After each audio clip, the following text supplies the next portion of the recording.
जय हिंद दोस्तों, स्वागत है आप सभी का जीएसके पाठशाला में। दोस्तों ये भारतीय इतिहास का सार वाला वीडियो है। ये इसका चौथा वीडियो है, ठीक है। अगर इसके पहले वाले जो 3 वीडियोज़ हैं वो नहीं देखे हैं तो देख लीजिए। बहुत ही महत्वपूर्ण जो फैक्ट्स हैं वो मैंने इसमें करवा रखे हैं। और अगर जो भी परीक्षा दे रहे हैं, चाहे जिस स्टेट की दे रहे हैं, चाहे वनडे एग्ज़ाम दे रहे हों, पीएससी एग्ज़ाम दे रहे हों, सभी के लिए महत्वपूर्ण है ये। और आरओ के लिए तो बहुत ही महत्वपूर्ण क्लासेस हैं ये। इसको पूरा देखिए, लाइक कीजिएगा, शेयर कर दीजिएगा दोस्तों में, और चैनल पर नए हैं तो सब्सक्राइब करके बेल आइकन प्रेस कर लीजिएगा, ठीक है। तो इसको हम शुरू करते हैं इस वीडियो को, ठीक है। लाइक कीजिएगा इसको। पिछले वीडियो में हमने ईरानी फारसी आक्रमण और यूनानी आक्रमण इनके बारे में मतलब वहाँ तक पढ़ा था। आगे हम यहाँ से पढ़ते हैं कि फारसी और ईरानी आक्रमण, ये जो आक्रमण का भारत प्रभाव क्या रहा। तो देखिए, खरोष्ठी लिपि का जन्म हुआ, ये आर्ट एंड कल्चर में आप लोग पढ़ेंगे, ठीक है। अशोक के कुछ अभिलेखों की शैली इसी में रही है, खरोष्ठी में, ठीक है। ये पारसी यानी ईरानी सिक्कों का प्रचलन हुआ। छत्रपी शासन यानी छत्रप, आपने सुना होगा ना, शक छत्रप ऐसे करके, तो वो उसका जो है प्रारंभ हुआ, ठीक है, उसकी प्रणाली की प्रारंभ हुई। यूनानी आक्रमण का क्या प्रभाव रहा। तो पश्चिमी भारत और पश्चिमी देशों के मध्य मजबूत व्यापारिक संबंध हुए। पश्चिमोत्तर में भारत राजनीतिक एकता, ठीक है, सांस्कृतिक आदान प्रदान, ठीक, नगरीकरण की जो प्रक्रिया है वो तेज हुई। पाइथागोरस आदि विद्वानों पर भारतीय दर्शन का प्रभाव पड़ा। यूनानी उलूक शैली के सिक्कों का प्रचलन हुआ। तो ये जो भी आक्रमण हुए हैं, चाहे वो ईरानी हुए या फारसी हुए, ठीक है, वो अपना प्रभाव जरूर डालते हैं। तो वो इन सब वही बताया गया है इसमें, ठीक है। यूनानी आक्रमण, ये देखिए, जैसे सिकंदर जो है आया था, जब यहाँ पे आक्रमण किया था उसने, तो उस समय नंद शासनकाल चल रहा था, ठीक है, और घनानंद था यहाँ का शासक। हकमनी साम्राज्य को ध्वस्त किया था इसने। 323 ईसा पूर्व में बेबीलोन में इसकी मृत्यु हो गई, ठीक। तो ये याद रखिएगा। निकैया केफेला नगर की स्थापना की थी इसने, ठीक, याद रखिएगा। कुछ महत्वपूर्ण फैक्ट्स याद रखिए यहाँ पे, जैसे अंतर्ज अर्थजर कीज द्वितीय का राज वैद्य कौन था। तो टेसियस था। वह जाति जिसने स्वयं को यूनानियों का वंशज माना, तो कौन सा, नीसा जनजाति, ठीक है, याद रखिएगा वो जाति। ये वह राज्य जिसकी रानी ने राजा के मारे जाने के पश्चात सिकंदर के विरुद्ध युद्ध का नेतृत्व किया था। तो असिक नोई, याद रखिएगा इसको, ठीक है। असिक नोई जो राज्य था उसकी राजधानी क्या थी, मस्सग, याद रखिएगा, ठीक। पुरु या पौरुष के बारे में आपने सुना होगा, ठीक है। झेलम और चिनाब नदियों के मध्य था ये राज्य, और इसमें बहुत भयंकर लड़ाई हुई थी, याद करिएगा। उसके ऊपर एक सीरियल भी आता था, पता नहीं अभी आता है कि नहीं। सिकंदर का नौसेना अध्यक्ष कौन था। तो नियारकस था, याद रखिएगा, ठीक है। भारत पर सिकंदर के आक्रमण के बारे में जो कुछ फैक्ट्स हैं, देखिए। कब 326 ईसा पूर्व सिंध नदी को उसने पार किया और भारत में प्रवेश किया, ठीक है। उस समय उसका जो सहयोगी था, कौन था वो, अम्भी तक्षशिला का राजा था उस समय, ठीक है। ये हिंदू कुश के उत्तर में राज्य था शशिगुप्त, वो भी सहयोगी था। झेलम का युद्ध जो यही है, जो इसी को बोलते हैं ना, ये 325 ईसा पूर्व में पुरु पौरस के साथ जो युद्ध हुआ था, उसी को वितास्ता का युद्ध भी बोलते हैं, ठीक है। किसका युद्ध, वितास्ता, ठीक, ये याद रखिएगा। ब्यास नदी भारत में सिकंदर के विजय की सीमा, ये भारत में जो है वो भारत में सिकंदर के विजय की सीमा रही है ये, ठीक है। चलिए नेक्स्ट देखते हैं। अब आता है मौर्य वंश का जो संस्थापक है वो चंद्रगुप्त मौर्य है। घनानंद जो कि नंद वंश का अंतिम शासक था, उसको जो भी कहिए आप, चाहे छल से, बल से, जिस तरीके से भी, वो उसको हरा कर, मार कर, ठीक है, चंद्रगुप्त मौर्य ने मौर्य वंश की स्थापना करी, ठीक है। और इसमें सभी में जो कार्य थे उसमें सहयोग दिया किसने, तो चाणक्य ने, ठीक है। ये देखिए, मौर्य वंश का संस्थापक कौन था। तो ये चंद्रगुप्त मौर्य, ये चंद्रगुप्त मौर्य के बारे में ही दिया गया है इसमें बेसिकली परिचय। भारत को सर्वप्रथम राजनीतिक रूप से एकबद्ध किया था इसने। घनानंद का पुत्र वृषल तथा कुलहीन विशाखतकृत मुद्रा अक्षर के अनुसार ये बोलते हैं कि ऐसा था वो, मतलब ये घनानंद का ही एक पुत्र था एक तरीके से, ठीक है। राजकुल से संबंधित बौद्ध ग्रंथ जो महाबोधि वंश है वो बोलते हैं उसके अनुसार। शूद्र उत्पत्ति, बृहद कथा मंजरी में और कथा कर सरित सागर, ये दोनों जो ये हैं कथा, उनमें ये बताया गया है कि ये शूद्र पुत्र था ये, ठीक।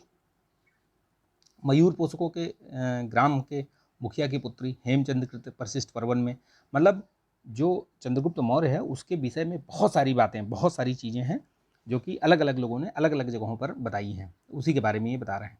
प्रारंभिक विजयों के फलस्वरूप चंद्रगुप्त मौर्य का साम्राज्य ब्यास नदी से लेकर सिंधु नदी तक फैला हुआ था, ठीक है। दक्षिण भारत की विजय का श्रेय जो है वो मिलता है इसी को। तमिल ग्रंथ अहनानूर और परनानूर में उल्लिखित है। साम्राज्य विस्तार ब्रिटिश साम्राज्य के अंतर्गत आने वाले भारत से भी बड़ा था, बहुत बड़ा था ये, ठीक है। श्रवणबेलगोला जो कि कर्नाटक में है, संलेखना पद्धति जिसको बोलते हैं, वहाँ पे जाके इसने प्राण त्याग दिए अपने, ठीक है, ये याद रखिएगा। मृत्यु के इसमें देखिए, मृत्यु के समय साम्राज्य की सीमा, जैसे ये चंद्रगुप्त मौर्य के समय क्या रही थी सीमा, तो उत्तर, जैसे उत्तर में हिमालय की श्रृंखला तक, पश्चिम में हिंदू कुश तक, ठीक है, पूर्व में बंगाल की खाड़ी और दक्षिण में कर्नाटक तक, यहाँ तक फैला हुआ था, इतना बड़ा राज्य था, ठीक।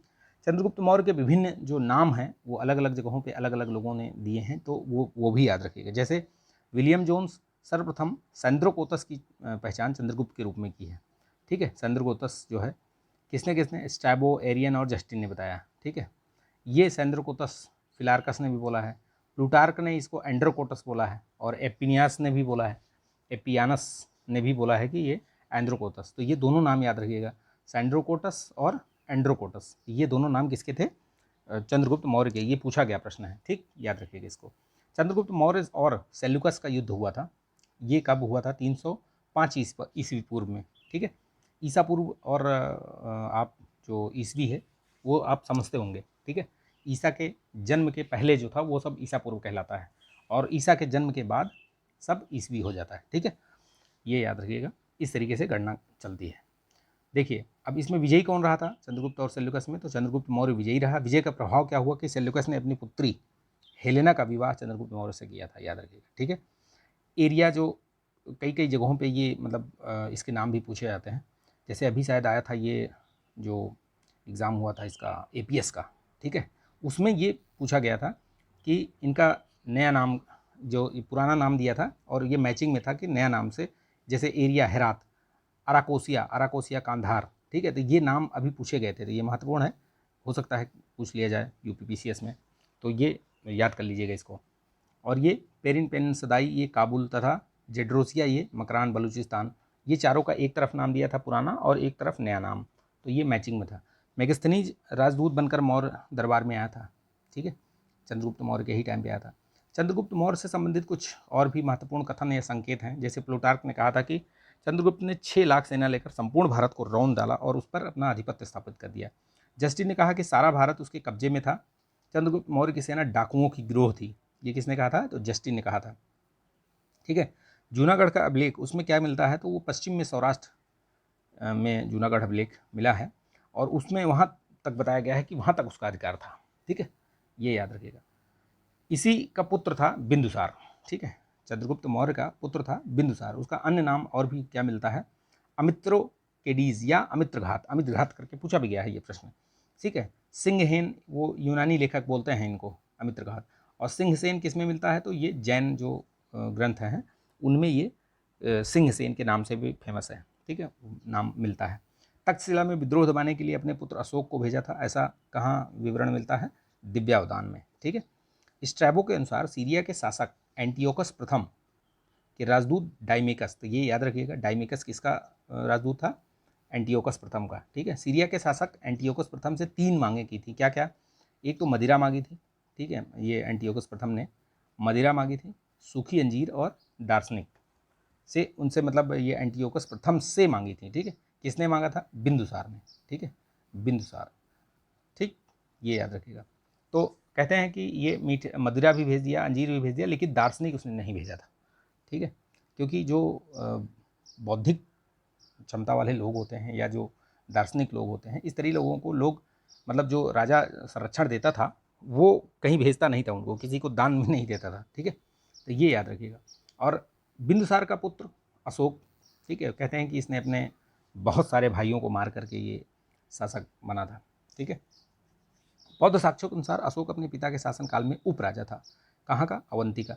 अशोक का राज्याभिषेक कब हुआ था, 269 ईसा पूर्व में। पुराणों में अशोक का नाम क्या मिलता है, अशोकवर्धन। बौद्ध की तीसरी संगीत इसी के टाइम पे हुई थी, ठीक है, याद रखिएगा, सम्राट अशोक के शासनकाल में, ठीक। निग्रोध द्वारा अशोक को बौद्ध धर्म में दीक्षित किए जाने वाले उल्लेख कहाँ मिलता है, दीपवंश और महावंश में। उपगुप्त द्वारा अशोक को बौद्ध धर्म में दीक्षित किए जाने का उल्लेख कहाँ मिलता है, दिव्यावदान में। तो अलग अलग चीज़ें, अलग अलग फैक्ट हैं, याद रखिएगा, क्या पता पूछ ले ऐसी तरीके से, ठीक है, कि उपगुप्त द्वारा कब बौद्ध धर्म ग्रहण करवाया गया था या दीक्षा दी गई थी, तो किस में ये इसकी चर्चा या विवरण मिलता है? तो दिव्यावदान में। ठीक है, चलिए अशोक के अभिलेखों का कुछ विभाजन देख लीजिए कैसे कैसे। तो देखिए, शिलालेख हो गया, स्तंभ लेख हो गया और गुहा लेख हो गया। ठीक है, ये अलग अलग प्रकार हैं। अब देखिए, ये वही चीज़ यहाँ पे बताया गया है, जैसे स्तंभ लेख में दीर्घ स्तंभ लेख हो गया, लघु स्तंभ लेख हो गया, वही इसमें भी शिलालेख में भी। ठीक है, गुहा लेख तो एक ही प्रकार का था। अब इनके जो शिलालेख रहे हैं वो दीर्घ शिलालेख और लघु शिलालेख, इनमें देखिए कौन कौन सी लिपियाँ, कौन कौन सी लिपि में ये शिलालेख लिखे गए हैं। देखिए, ये पूछा भी गया है, ब्राह्मी, खरोष्टी, अरामिक, ग्रीक, तो ये चारों लिपि में मिलते हैं इसके दीर्घ शिलालेख।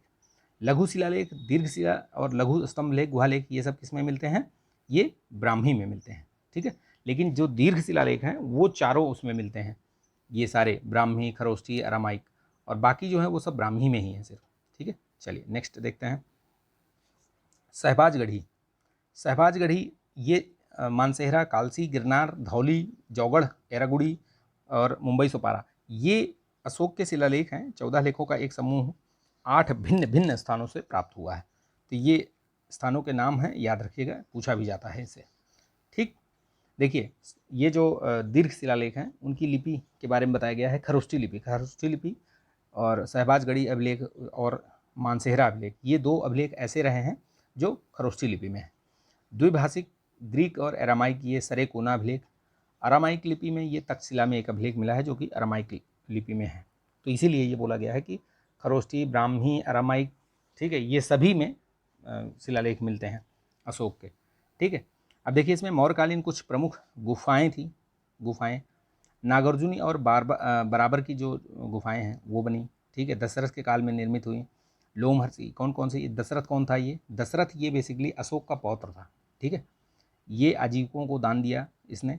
अशोक काल में ये सब निर्मित हुई, सुदामा, कर्ण चौपड़ और विश्व झोपड़ी। जबकि ये दशरथ के काल में लोमहर्षि, लोम ऋषि, गोपिका, बड़थिका और बहियक, ये 4 जो है वो दशरथ के काल में है। ठीक है, बाकी ये जो सुदामा, कर्ण चौपड़ और विश्व झोपड़ी, ये अशोक के समय पर। ठीक, ये सभी आजीवक संप्रदाय, मक्खलीपुत्र गोसाल जो हैं उसके जन्मदाता हैं, मतलब उसके प्रवर्तक कह सकते हैं आप उस संप्रदाय के, और उनके संप्रदाय को ये दान में दिया था। ठीक, देखिए कुछ अभिलेख हैं, जैसे सोगौरा ताम्र पत्र अभिलेख, ये गोरखपुर में मिला है। ये मौर्यकालीन अभिलेख है, इसकी भाषा प्राकृतिक है, लिपि ब्राह्मी है। ठीक है, भाषा और लिपि अलग अलग चीज़ें हैं, याद रखिएगा, कन्फ्यूज़ मत होइएगा। ठीक है, भाषा प्राकृत थी लेकिन लिपि किस लिपि में लिखी गई है? तो वो ब्राह्मी लिपि थी। महास्थान अभिलेख भी वही है, बोगरा का अभिलेख बोलते हैं उसको। अकाल के समय राज्य द्वारा सहायता प्राप्त करने का उल्लेख इनमें पता चलता है। ठीक है, देखिए कलिंग युद्ध के बारे में कुछ जानकारी याद कर लीजिए, बहुत बचपन से हम लोग ये पढ़ते आए हैं। कलिंग युद्ध तो अशोक के राज्यकाल की ये प्रमुख घटना रही है, इसमें अशोक जीता था। इसका उल्लेख कहाँ मिलता है? तो 13वां जो शिलालेख रहा है उसमें मिलता है।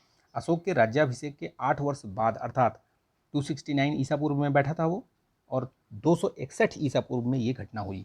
ठीक, ईसा पूर्व में ये घटना घटित हुई। उसका जो राज्य था पूरा, वो देखिए कितने प्रांतों में बटा था।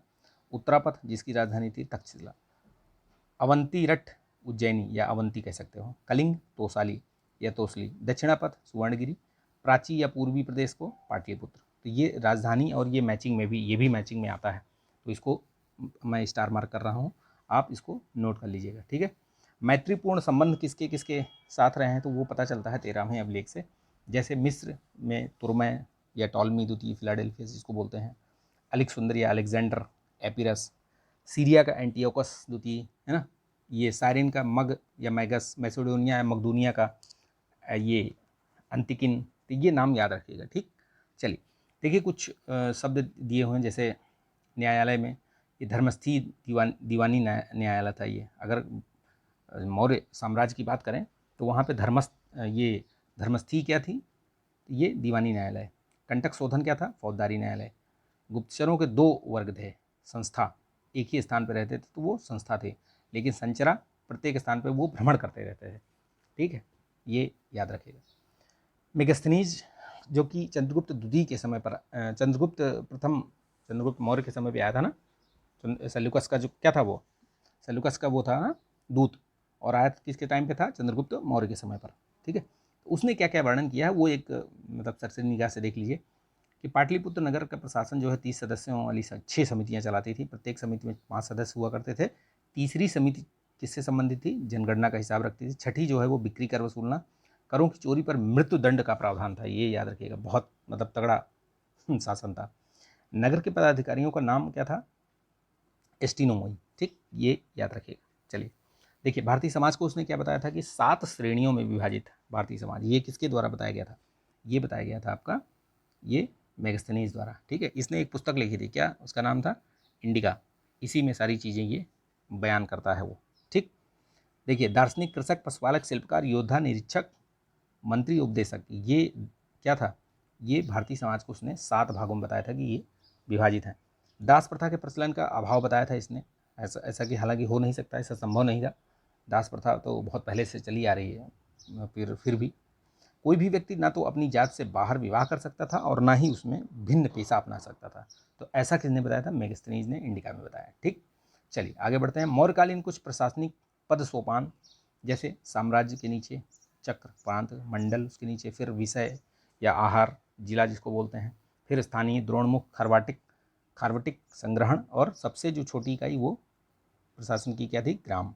ठीक, चलिए मौर्यकालीन कुछ पदाधिकारी हैं, उनके नाम याद रखिएगा। बहुत पूछता है ये, एकदम मतलब 5 स्टार वाला ये टॉपिक है। ये एक तरीके से ये बहुत बार पूछा जाता है। जैसे रज्जुक क्या था? राजस्व न्याय दोनों क्षेत्र में अधिकार प्राप्त। एग्रोनोमी जिले का अधिकारी। सार्थवाह ये व्यापारिक काफिलों या कारवां का जो मुखिया होता था। समाहर्ता ये राजस्व एकत्रित करता था। अंतपाल क्या था? सीमा रक्षक या सीमावर्ती दुर्गों की देखभाल। प्रदेष्टा ये मंडल का स्तर का प्रशासक था। पण्याध्यक्ष ये वाणिज्य विभाग। सूनाध्यक्ष बूचड़खाना। गणिकाध्यक्ष वैश्याओं के निरीक्षक था ये। सीताध्यक्ष राजकीय कृषि विभाग का अध्यक्ष। अकाराध्यक्ष खानों का अध्यक्ष। लक्षणाध्यक्ष ये छापे खाने का अध्यक्ष। लोहाध्यक्ष ये धातु विभाग का। नवाध्यक्ष जहाजरानी विभाग का अध्यक्ष। ये इस तरीके से इतने सारे अध्यक्ष थे। ठीक है, इनका नाम याद रखिएगा। पूछता है, सीधे सीधे प्रश्न पूछता है, या 4 एक तरफ दे देगा और उनके काम दे देगा या किस विभाग से संबंधित है, तो ये याद रखिएगा। ठीक है, चलिए नेक्स्ट हम देखते हैं स्तूप। स्तूप मैंने पहले भी बताया था कि स्तूप जो है वो एक तरीके से जैसे बनाए जाते थे। हालांकि जैसे अब महात्मा बुद्ध के या उनके जो अनुयायी रहे हैं, ठीक है, बौद्ध धर्म से संबंधित, बेसिकली पहली बार तो स्तूप का जो शब्द का इस्तेमाल हुआ है वो मिला है, वो ऋग्वेद में मिला है। ठीक है, लेकिन ऋग्वेद के बाद, ऋग्वैदिक काल के बाद जैसे ये सब शुरू होता है तो वहाँ से ये स्तूप बनाए जाते थे। तो स्तूप में जैसे ये आरंभिक काल ये 3री शताब्दी ईसा पूर्व, ठीक है, स्थापत्य कला के दृष्टिकोण से सर्वश्रेष्ठ ये माने जाते हैं। ठीक, खोजकर्ता हेनरी टेलर, ये किसके बारे में बताया जा रहा है? बेसिकली तो सांची का स्तूप, ठीक है, उसके बारे में बताया जा रहा है। स्तूप तो पहले से भी बनाए जा रहे थे। ठीक है, अशोक द्वारा ये बनाया गया था सांची का। और ये कहाँ पे है ये पूछा जाता है? रायसेन जिला, मध्य प्रदेश में। ठीक, कुछ संबंधित जो तथ्य हैं देखिए। अर्थशास्त्र, पति द्वारा प्रत्यक्ष पत्नी के लिए विवाह विच्छेद की अनुमति थी। बहुत समय तक पति के विदेश में रहने या उसके शरीर में दोष पर पत्नी उसका त्याग कर सकती थी। कहने का मतलब ये है कि अगर पिया गए रंगून तो फिर वो पत्नी जो है उनको त्याग कर सकती थी। सॉरी, ठीक है, तो बहुत समय तक वही बताया गया है इसमें। ये सब अर्थशास्त्र में ही बताया गया है। विदेशियों को भारतीय समाज में मनु द्वारा व्रात्य क्षत्रिय कहकर प्रवेश किया गया है। ठीक, तो ये याद रखिएगा। चलिए सारनाथ स्तंभ के बारे में याद रखिएगा। सारनाथ स्तंभ ही है जो कि अपना एक राष्ट्रीय प्रतीक भी माना जाता है, आपने देखा होगा। ठीक है, उस पर वो सिंह चारों तरफ वो सिर करके, है ना, उसी अभी जो नया जो संसद भवन बना है उसके ऊपर भी वो प्रतीक चिन्ह बनाया गया है, तो उस पर भी काफ़ी बवाल हुआ था। ठीक, इस स्तंभ के शीर्ष भाग पर पीठ सटाकर बैठे चतुर सिंह, मतलब चारों तरफ जो 4 सिंह बैठे हुए हैं, उनके आकृति, उसी आकृति को लेकर के वो काफ़ी बवाल हुआ था। ठीक है, इसका निर्माण किसने करवाया था? तो अशोक ने करवाया था। स्तंभ के 4 शीर्ष पर सिंहों की आकृति शक्ति का प्रतीक है। इस प्रतिकृति को भारत सरकार द्वारा अपने प्रतीक चिन्ह के रूप में स्वीकारा गया था। तो याद है, वही अभी मैंने बताया आपको। ठीक, कुछ महत्वपूर्ण फैक्ट्स याद रखिएगा। ठीक है, देखिए इसमें जैसे कुछ चीज़ें हैं कि जेम्स प्रिंसेप ने खोज की थी अशोक के अभिलेखों को, और सर्वप्रथम जो है वो पढ़ा भी उसी को। ठीक है, खरोष्ठी लिपि दाएं से बाएं की तरफ लिखी जाती है। जैसे हम लोग अभी लिखते हैं तो ऐसे लिखते हैं ना, इस तरफ, लेकिन खरोष्ठी लिपि इधर से ऐसे ऐसे लिखी जाती है। ठीक, अनुराधापुर प्राक अशोक ब्राह्मी लिपि का साक्ष्य मिलता है यहाँ से। कहाँ पड़ता है? श्रीलंका में।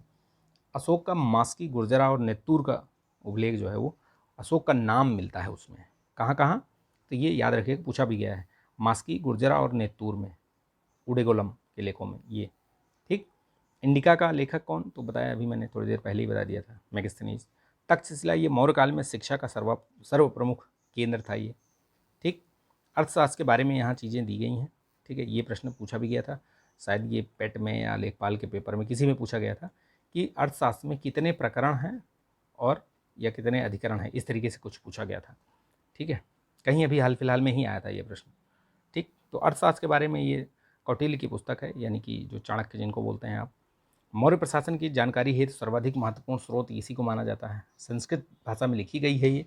ठीक है, ये याद रखिएगा। इसका अंग्रेजी में अनुवाद 1915 में प्रकाशित हुआ था। ठीक। इसमें 15 अधिकरण या भाग है, 6000 से अधिक श्लोक है। ठीक है, 180 उपभाग हैं इसमें। टीका भट्ट स्वामी द्वारा लिखी गई है। ठीक, ये याद रखिएगा। देखिए, ये अर्थशास्त्र में ही सप्तांग के रूप में बताया गया है। सप्तांग के रूप में कैसे? जैसे स्वामी राजा ही होता है। ठीक है, अमात्य, जनपद, दुर्ग, कोष, दंड और मित्र, ये सप्तांग सिद्धांत बताया गया है। किसके द्वारा? चाणक्य द्वारा अर्थशास्त्र में। पुराणों में क्या उपाधि दी गई है इनको? श्रेष्ठ ब्राह्मण, द्विजर्षभ। ठीक है, ये ऋषि चाणक्य ने अपने पुत्र का नाम चाणक्य रखा था, यानी कि ऋषि चाणक्य के पुत्र थे ये। ठीक। कौटिल्य तथा विष्णुगुप्त नाम से भी इनको जाना जाता है। ठीक, याद रखिएगा। मौर्य काल के प्रमुख व्यक्ति वही कौन कौन थे? ये चंद्रगुप्त, ये चाणक्य, चंद्रगुप्त, बिंदुसार, अशोक। अशोक को पियदर्शी भी कहा जाता है। ठीक है, उनका नाम मिलता है। बिंदुसार को अमित्रघात और चंद्रगुप्त को सेंड्रोकोटस और एंड्रोकोटस, दोनों नाम मिलते हैं। ठीक, चलिए, ये अर्थशास्त्र के 15 अधिकरण हैं। ये बहुत महत्वपूर्ण नहीं है, इनको आप देख लीजिएगा ऐसे। इसको मैं नहीं बता रहा हूँ यहाँ पे, बहुत कुछ इसमें खास नहीं है। ठीक है, ये 15 अधिकरण। ठीक, तो ये एक बार देख लीजिएगा इसमें। ठीक है, कहाँ पे कौन से अधिकरण में क्या चीज़ है वो बताया गया है। जैसे 13वें में जो अधिकरण में शत्रु दुर्गा पर विजय की रणनीति बताई गई है इसमें। ठीक है, इस तरीके से। चलिए नेक्स्ट देखते हैं हम। देखिए, अब ये यहाँ पे कुछ दिया हुआ है कि सौराष्ट्र प्रांत में सुदर्शन झील है एक। ठीक है, उससे कौन कौन संबंधित रहा, क्या क्या, किस किस राजा ने क्या क्या काम करवाया। ठीक है, पुनर्निर्माण करवाया या उसका जीर्णोद्धार कराया। तो इस तरीके से उसके बारे में कुछ कुछ चीज़ें हैं। जैसे देखिए, पर्णदत्त के पुष्प चक्रपालित, यानी गिरनार का जो एक पुरपति था, उसके द्वारा इसका पुनर्निर्माण कराया गया था। ठीक है, पर्णदत्त, स्कंदगुप्त के काल में। ये जो सुदर्शन झील के बारे में बताई जा रही है। ठीक है, ये पूछा गया प्रश्न है कि निम्नलिखित में से कौन सुदर्शन झील से संबंधित नहीं रहा है, इस तरीके से, या कौन कौन संबंधित रहा है। तो देखिए, अब ये स्कंदगुप्त भी संबंधित रहे इससे, अशोक भी संबंधित रहे इससे। ठीक है, रुद्रदामन संबंधित रहा इससे। ठीक, चंद्रगुप्त मौर्य प्रथम संबंधित रहे। तो ये सारे जो राजा थे, ये सभी इससे कहीं ना कहीं संबंधित रहे हैं। ठीक, तो ये याद रखिएगा। ठीक है, चलिए, मौर्यकालीन जो प्रमुख मुद्राएं थी कौन कौन सी थी? देखिए, सुवर्ण, सोने का सिक्का, मासक के तांबे का, काकड़ी, तांबे के छोटे छोटे सिक्के, करसापण, ये धरण, ये चांदी के सिक्के हुआ करते थे। ठीक है, पण जो है वो चांदी का सिक्का होता था। अब मौर्य के बाद जो है वो मौर्योत्तर काल आता है, यानी कि मौर्य के बाद। ठीक, उसमें कौन कौन से वंश आते हैं? तो देखिए, उसमें कण्व वंश आता है, यानी कि अब इसके संस्थापक कौन से हैं? तो ये कौन है? तो वासुदेव कण्व। ठीक है, अंतिम शासक कण्ववंश का कौन रहा? सुशर्मा। सातवाहन शासक सिमुक ने हत्या करके ये सातवाहन वंश की स्थापना की थी। ठीक है, कलिंग का चेद राजा, कुछ सिक्कों पर भूमि मित्र भी नाम इसका उल्लेख है। अभी देखिए, कलिंग का जो चेद राजवंश रहा है उसके बारे में देखिए, संस्थापक कौन है? महामेघवाहन। ठीक है, खारवेल इसका महानतम जो सम्राटों में से एक था। हाथी गुम्फा अभिलेख इसी का जो है ये मिलता है। ठीक है, खारवेल का। ठीक, हाथी गुम्फा अभिलेख। पांड्य शासक से गधे से हल चलवाया था ये खारवेल ने। जैन धर्म के प्रति इसका बहुत अधिक झुकाव था। शासनकाल जैसे इसमें दिया गया है, प्रथम वर्ष, द्वितीय वर्ष, ये बहुत महत्वपूर्ण नहीं है, छोड़ दीजिए इसको। ठीक है, सातवाहन का देख लीजिए, इसकी राजभाषा, संस्थापक बताई दिया यहाँ पे, सिमुक। ठीक है, राजभाषा प्राकृतिक विशेषता जो है ये शासकों द्वारा अपने साथ मात्र नामों को लगाया जाता था। जैसे गौतमी पुत्र सातकर्णी, यानी कि गौतमी उनके माता का नाम था। ठीक है, ये एक तरीके से जैसे दर्शाया जाता था कि माता का नाम आगे लगाया जाता था। सातवाहन का शाब्दिक अर्थ क्या है, तो साली सिंह, यानी वाहन है जिसका, यानी कि सातवाहन। ठीक है, यहाँ पे कुछ विशिष्ट तथ्य बता ही दिए मैंने संस्थापक आपको। राजधानी ये प्रतिष्ठान या पैठान, आरंभिक राजधानी अमरावती रही। सातकर्णी प्रथम, ये सातकर्णी उपाधि धारण करने वाला सातवाहन वंश का पहला राजा था ये। ठीक है, फिर गौतमी पुत्र सातकर्णी की उपलब्धियाँ क्या रहीं, ये अद्वितीय ब्राह्मण, वर्ण व्यवस्था का रक्षक, वेदों का आश्रय रहता, ये सब इसको कहा जाता था। ठीक है, चलिए देखिए, सातकर्णी सातवाहन वंश के बारे में हम पढ़ रहे थे, तो हमने देखा कि सातवाहन वंश का संस्थापक कौन था, सिमुक। आगे देखिए, जो प्रथम जो महान शासक सातकर्णी प्रथम, गौतमीपुत्र सातकर्णी प्रथम, इसके बारे में देखिए। ये सार्वभौम शासक था। इसकी पत्नी नागनिका, ठीक है, अलग अलग नाम मिलते हैं। नागनिका ने 2 अश्वमेध तथा 1 राजसूय यज्ञ, रानी के नाम अश्व आकृति युक्त रजत मुद्राएं उत्कीर्ण, ये सब मिलता है। सांची स्तूप के एक द्वार भी प्राप्त होते हैं, तो ये याद रखिएगा। ठीक है, 2 अश्वमेध और 1 राजसूय यज्ञ। ठीक है, गौतमी पुत्र सातकर्णी, ये पिता शिवस्वाति संभवतः और माता गौतमी बलश्री। ठीक है, तो ये याद रखिएगा। ठीक है, विशेषता वही है, सातवाहन वंश का सर्वाधिक प्रसिद्ध या महानतम शासक कह सकते हैं। उपलब्धियाँ, गौतमी बलश्री के नासिक शिलालेख में इससे पता चलता है इसकी उपलब्धियाँ कहाँ से। नासिक प्रशस्ति, गौतमी पुत्र सातकर्णी 3 महासमुद्रों का अधिपति था, याद रखिएगा ये। ठीक है, महत्वपूर्ण है ये, किसमें, नासिक में पता चलता है, नासिक प्रशस्ति। ठीक, प्रमुख उपलब्धियाँ, अद्वितीय ब्राह्मण, एका ब्राह्मण या अगम निलय कहा जाता था इसको। वेणाकटक नगर, ये शक विजय के उपलक्ष्य में स्थापित किया था। नासिक प्रशस्ति, ये बौद्ध भिक्षुओं को अजकालकीय मतलब ग्राम दान में प्रदत्त किया था ये। ठीक, यज्ञ श्री सातकर्णी फिर अंतिम सातवाहन शासक था। इसके पहले ये थे ना, ये सब जो ये जैसे ये वशिष्ठी पुत्र पुलमामी, ये दक्षिणापथेश्वर कहा गया, इनको नगर स्वामी कहा गया। अभिलेख कौन कौन से संबंधित है, तो नासिक का, कारले का, अमरावती का। अमरावती अभिलेख में उल्लिखित एकमात्र सातवाहन शासक इन्हीं का नाम है, पुलवामी, ये वशिष्ठी पुत्र पुलवामी। सिक्कों पर 2 पतवार वाले जहाज़ों का अंकन मिलता है। सिक्के आंध्र प्रदेश से भी प्राप्त है। विवाह जो है ये शक शासक रुद्रदामन के पुत्र से हुआ था ये। ठीक है, तो ये इनका याद रखिएगा ये। ठीक है, और यहाँ पे हमने बताई दिया, यज्ञ श्री सातकर्णी अंतिम शासक, ये महान शासक था सातवाहन का। इससे आंध्र प्रदेश, महाराष्ट्र और यहाँ पे ये शिलालेख प्राप्त हुए हैं। सिक्कों पर जहाज, मछली, शंख, ये सब के चित्र मिलते हैं। परीक्षा उपयोगी कुछ फैक्ट है, देखिए। अमात्य अमात्य क्या हुआ करते थे, सातवाहन अधिकारी। ठीक है, गौल्मिक, ग्रामीण क्षेत्र के प्रशासन की जिम्मेदारी इन्हीं के ऊपर होती थी, किसके ऊपर, गौल्मिक के ऊपर, तो ये याद रखिएगा।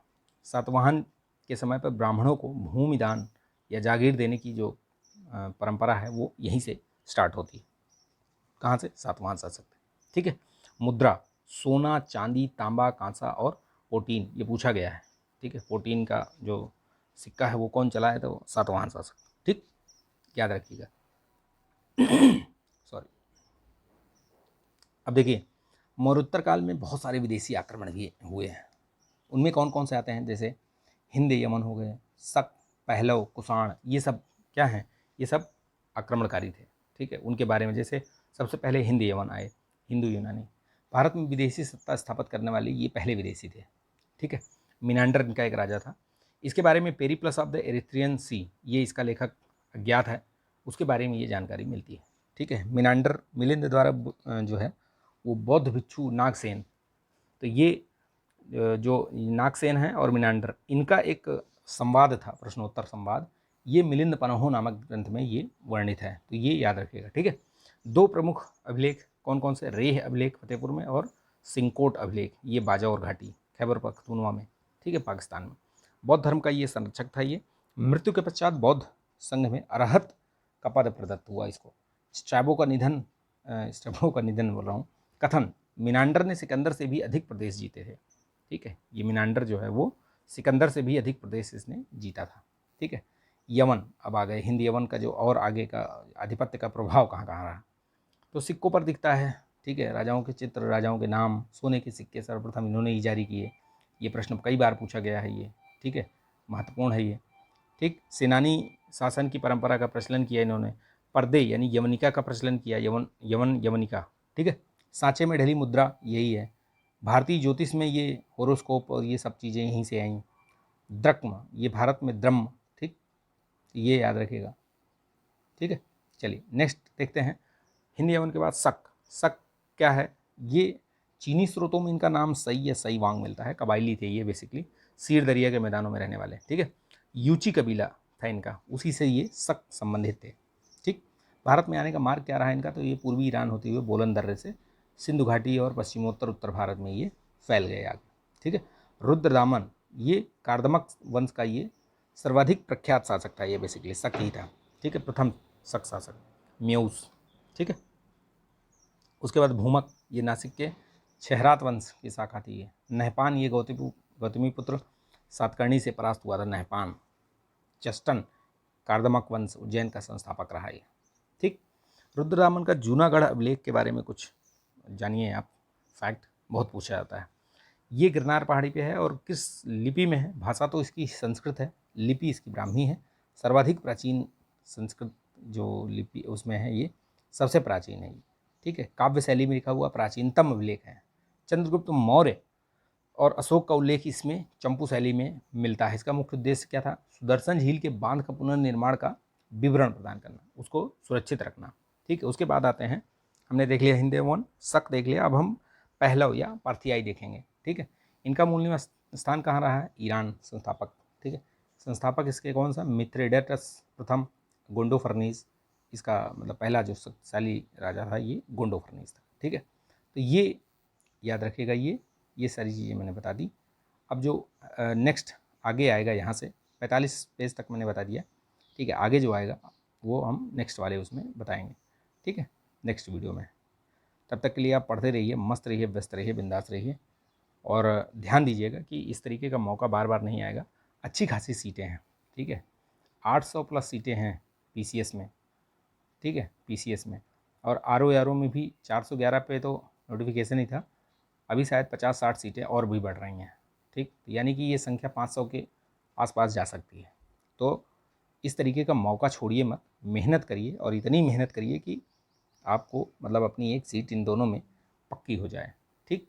तो चलिए मिलते हैं नेक्स्ट वीडियो में, तब तक के लिए इसको लाइक कर दीजिएगा, शेयर कर दीजिए दोस्तों में, और चैनल पर नए हैं तो सब्सक्राइब कर दीजिए। सब्सक्राइब करने में कोई दिक्कत नहीं होगी आपको, ठीक है। चलिए मिलते हैं, जय हिंद।